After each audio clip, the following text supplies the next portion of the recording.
Assalamualaikum warahmatullahi wabarakatuh. I'm Nadirah Bt Bakar and my partner Mashitah Bt Rahimin. Today we will interview Encik Fauzi. He is an entrepreneur that involved in food industry.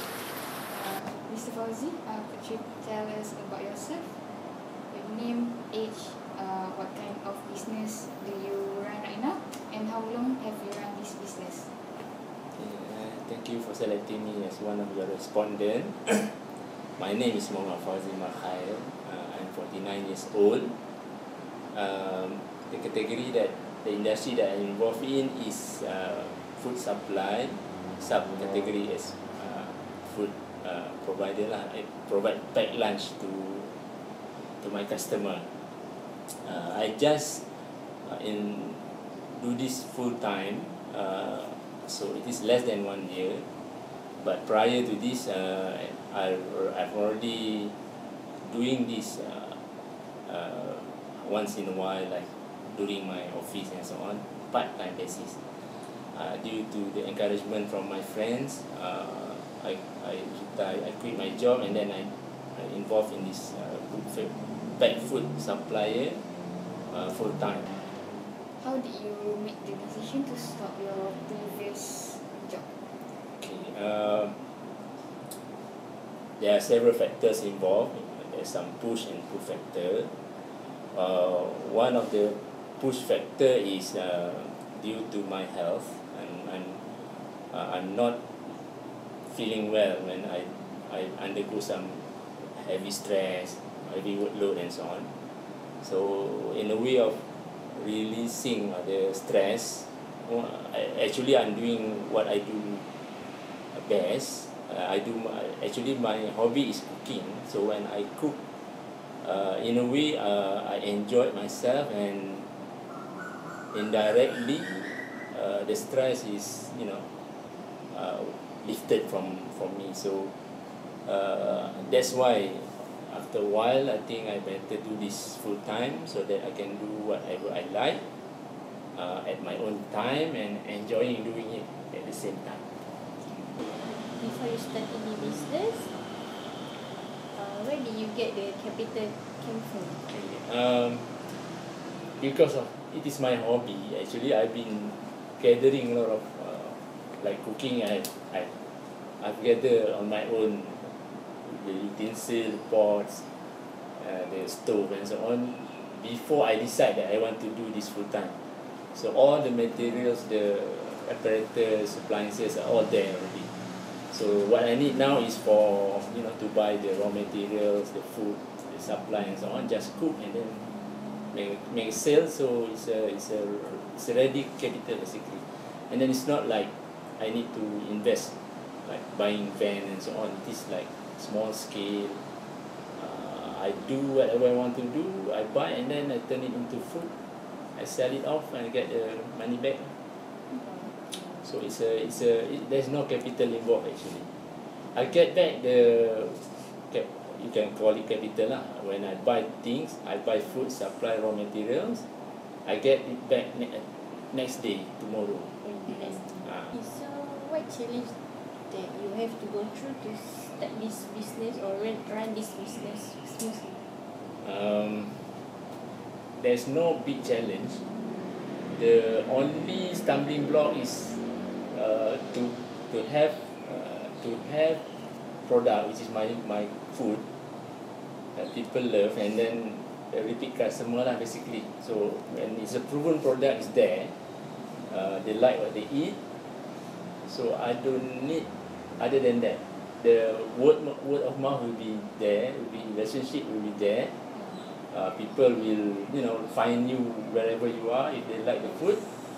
The only problem now is I want to expand. The problem will be logistic, which is how to transport the food from my house to the place, and also suitable and reliable staff.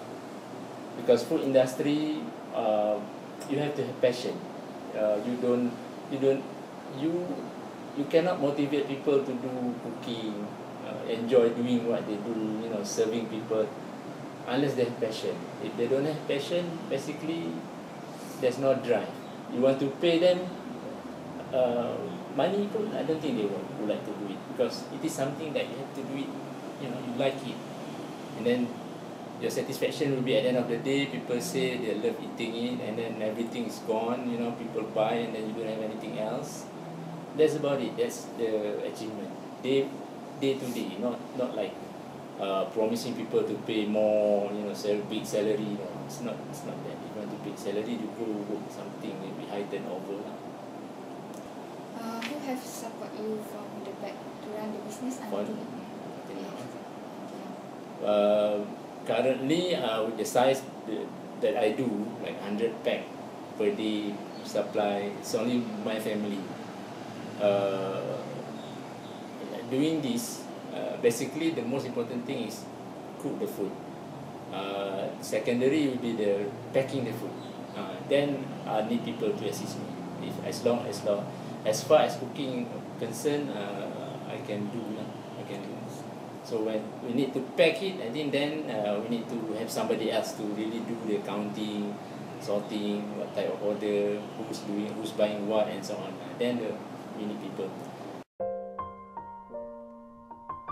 Actually, I formed a company basically registered under ROC. The name of the company is Tungku Luwes. Tungku means whatever you put your pot onto. This Tungku lah.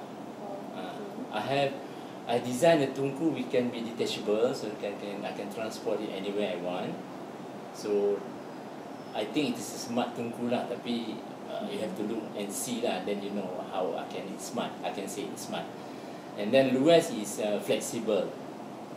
I can adapt into. Basically, I'm not rigid.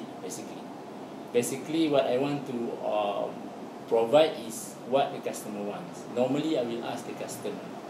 So when you want to expand your business? When? Yes. I don't see the necessity. When? As I said to you, profit is not like what I look for now. I would like to get some satisfaction from what I do. People love doing business with me. It's not like profit. Even if they say that the food is lousy, I say don't pay. You don't have to pay. If you don't pay pun, I will say it's okay, because satisfaction is different than profit. I've been working for so many years. I get a salary every month. I go to work, and sometimes I don't like what I do. But then money is not that anymore. Money is different now. If I get the money, I get the satisfaction. I will prefer satisfaction. Ms. Fauzi, could you tell us about how to be a good entrepreneur? Okay. If you want to start a new business. New business. Okay. New business. Young entrepreneur. Okay.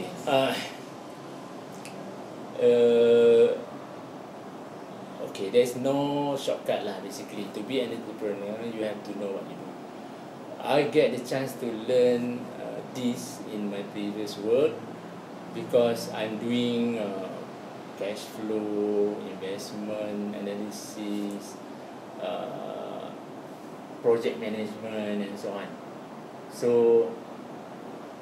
in doing the work that I did before, I can see that planning is important, and knowing almost everything is also important, because you will face what you will do, whatever you want to do, with a proper preparation. No surprises, limited or minimum risk, no surprise, no